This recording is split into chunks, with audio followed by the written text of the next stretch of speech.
allegedly went to the training ground of Middlesbrough, spying on their strategy and their movements. Yeah. And EFL is under pressure to postpone the May 23 final.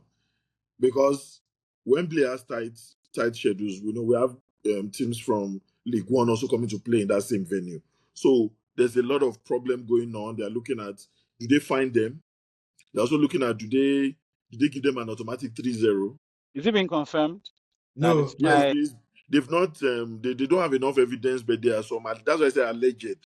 Okay. Alleged that they sent some people to actually go and spy on Middlesbrough training ground. So this is the first time I've been seeing that happening in a long time in sports, where you send somebody to go to the Morocco did it against Senegal.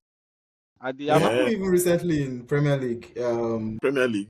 Yeah, Leeds did it. Marcelo Bielsa. Okay, yeah, I talked about Leeds too. It was fine. It was fine. I know it happened, I think, to the Canadian team. I don't know whether it was Olympics. Canadian. Yeah. Was it the female team? Female team. It was the female football. Yeah. Female football team. Yeah, they were saying that players would go and spy on their opponents to try and see their strategy and all those stuff. So that's a big one for me. I'm like, I didn't believe that those kind of things can still be happening. You know, so is he spying on them during their training sessions or? Okay, training sessions. Okay, no, that's actually enough. You can still spy on them and still not win. That's what I think. This thing for me is very. I mean, you said alleged, but again, it's they were guilty. They are confirmed. They caught the guy red-handed. Like exactly. They showing the guy, one of their scouting members holding the phone. Even they did not come out to confirm or deny. They just put out a statement. And they just talking about something else, that's Southampton. But again, I think this is a very interesting scenario because I don't think it's going to be like court of public opinion, because it's not really if they've done what right or wrong. It's more like the ethical side.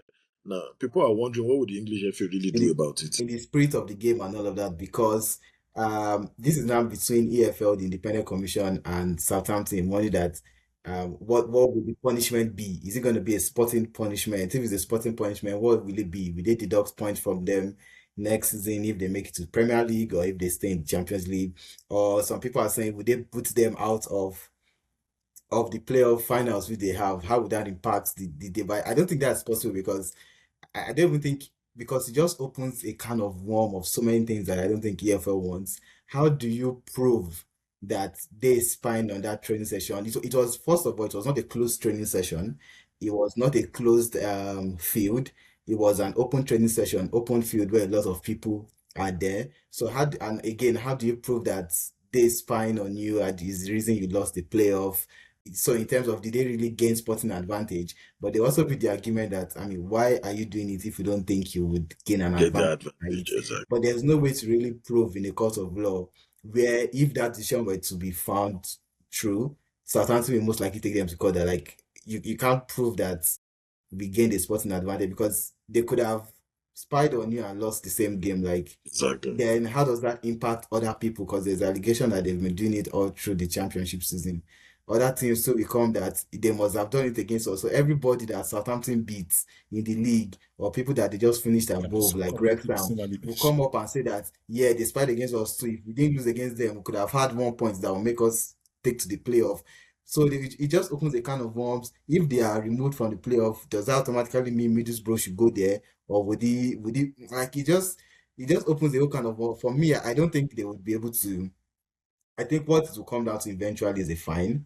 The amount would be left. They will be left to be decided, and maybe from then on there cannot be a rule that sets a precedence of, like, if this happens, this is what it does, because there's currently no rule in the rule book of what to do when this kind of thing happens.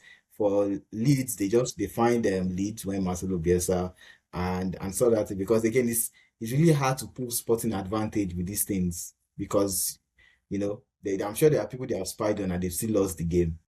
So you can't really prove that we gained a sporting advantage by doing this to you. That is why we won the game and you lost the game.